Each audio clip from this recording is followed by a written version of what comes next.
Chegou o seu tempo de sarar, de reviver saúde mental, relacionamento, neuronutrição e espiritualidade. Paz e bem.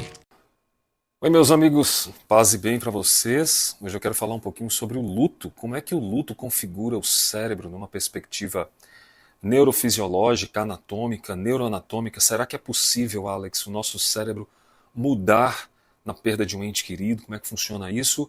Mentoria clínica para você. Essa foi uma dúvida de uma amiga profissional que me lançou, essa questão, e eu achei por bem trazer uma reflexão daquilo que eu acredito, daquilo que eu trabalho, do ponto de vista neurológico, fisiológico também.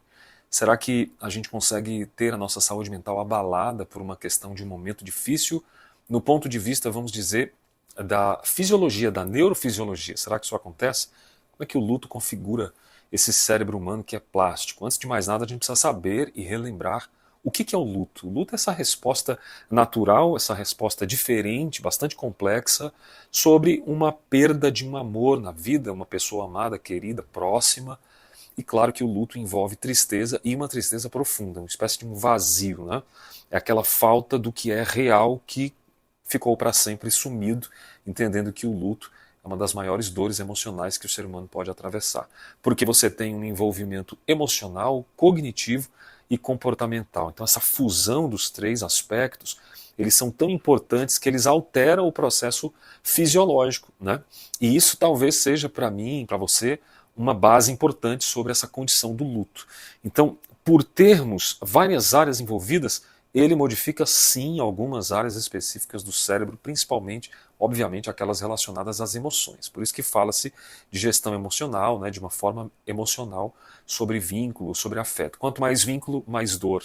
Quanto mais afeto, mais angústia, e precisa de um processo, as 5 fases do luto, que são bastante estudadas, tema de uma mentoria clínica que eu já falei. Mas eu queria me ater um pouco à questão neurológica de algumas áreas, algumas estruturas cerebrais que estão envolvidas no processo de mudança desse cérebro por intermédio do luto. Algumas funções de processamento das emoções, do medo. Então a amígdala, por exemplo, ela aumenta essa hipersensibilidade emocional e ela é mutável. É possível que a amígdala seja completamente alterada por uma questão de luto, ela que é responsável pelas respostas emocionais, principalmente as instintivas, tá? Então, quando eu falo de ansiedade, o processo depressivo está envolvido também na amígdala cerebral. Uma outra região é o córtex pré-frontal ventromedial, que ele tem uma função de regular emocionalmente a tomada de decisão. Então, uma coisa é você tomar decisão, outra coisa é você tomar decisão emocional, né? São decisões que a gente muitas vezes faz de uma forma rápida, direta. Então, há uma dificuldade de racionalizar o controle das emoções. Então, se não trabalhar processos de psicoterapia, é provável que o córtex pré-frontal também seja bastante comprometido, tá? O ventro medial. Outro é o cíngulo. Eu falei dele na live passada, nós falamos sobre o cíngulo, a importância do cíngulo na resposta social e na regulação emocional. Então, quando a gente fala de estruturas cerebrais, a gente está falando de resposta, a gente está falando de regulação, controle, ativação, e no luto é ativado na hora da dor emocional, e aí você sente aquela ausência da pessoa querida. O símbolo tem essa relação muito direta que soma com o hipocampo, que é uma outra área que processa a memória. O famoso hipocampo, né? O campo do processamento no contexto da memória. E no luto, esse hipocampo ele ativa memórias muito relacionadas à pessoa perdida. Você começa a lembrar coisas que nem lembrava no passado.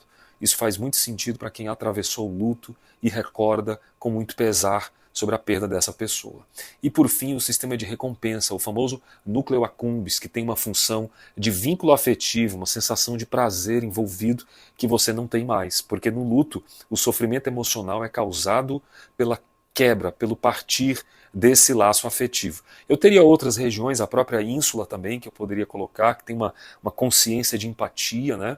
Aquela intensificação da percepção de sofrimento interno, a dor emocional, lá na ínsula também, que é uma região mais para trás do cérebro, tá?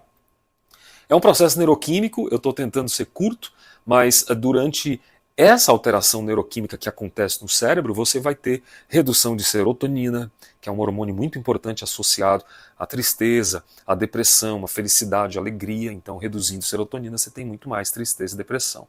E, por sua vez, o cortisol, ele aumenta, o que gera estresse.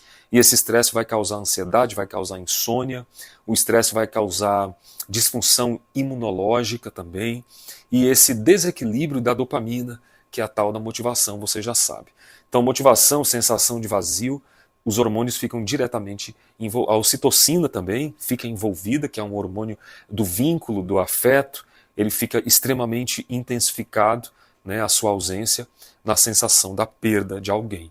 Então, como é que o cérebro se adapta nessa relação toda, né? O cérebro ele entra num processo que a gente chama de processo adaptivo neurofisiológico, que é onde ele é dividido em algumas partes. Existem modelos que são divididos, que dividem esse sistema neurofisiológico. O primeiro deles é a negação, né?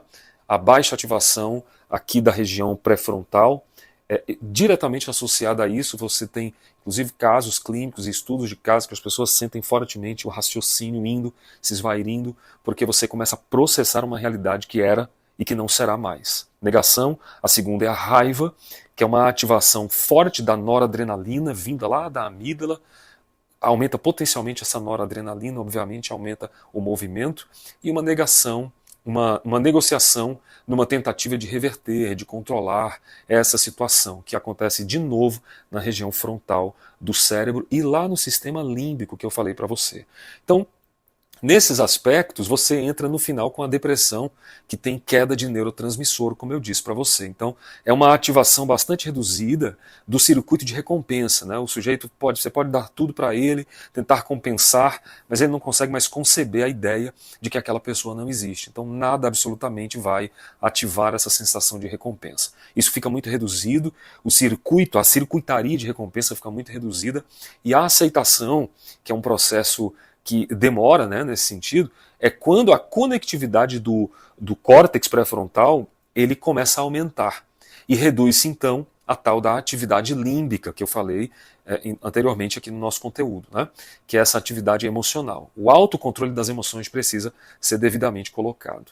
Então, o luto, ele por sua vez, ele é complicado quando o cérebro ele começa a, vamos dizer, não organizar muito bem essas etapas, tá? Algumas pessoas desenvolvem o que a gente chama de luto persistente, é um luto muito mais complicado, né? Você tem alterações extremamente mais duradouras nesse processo, e essas alterações elas acabam ficando cada vez mais intensivas, porque você não tratou o luto no seu devido tempo. Existe um fator neurológico que é a hipoatividade do córtex. Hipoatividade, você tem um córtex trabalhando de forma baixa, tá? Córtex pré-frontal dorsolateral, então ele tem uma dificuldade de regular os pensamentos obsessivos. Então o sujeito entra no processo obsessivo, fica muito atrelado, muito apegado, e aí junta com a amígdala também, que já não controla bem as emoções, e você fica um sujeito obsessivo, negativo, de forma crônica. Então todos esses são problemas de disfunção de um sistema de recompensa que precisa de um tratamento neuropsicológico. E daí o sujeito passa a ter incapacidade de sentir prazer por novas experiências, ele passa a ter uma neuroplasticidade extremamente comprometida e resiliente, né, para novos aprendizados também, e apesar da dor, essa plasticidade que deixou o paciente dessa forma passa a também ser aberta a uma reorganização, com apoio, o tempo, principalmente o fator tempo, intervenções psicoterapêuticas, a espiritualidade muito forte nesse processo, né, o ambiente da espiritualidade, suporte social, suporte familiar, conexões que podem ser feitas, novas conexões dentro do cérebro por meio dessas atividades, né? Então o luto ele fica extremamente mais, vamos dizer, validado. Então o luto sim modifica o cérebro, né? Tem uma modificação forte com o luto, mas nada que um processo integrativo não resolva e não ajude, principalmente o processo farmacológico durante esse período, ok? Acredito que por termos mais neurocientíficos eu tentei simplificar aqui e eu quero muito abençoar a sua vida com esse conhecimento para que você possa entender para sarar. Afinal de contas, juntos sempre somos mais. Se eu não puder ser parte da doença de alguém, eu também Se eu não puder ser parte da cura de alguém, eu também não vou ser parte da doença. Ajude alguém, curta, comente, compartilhe. Paz e bem ao seu coração, vamos em frente, juntos somos mais. Até lá.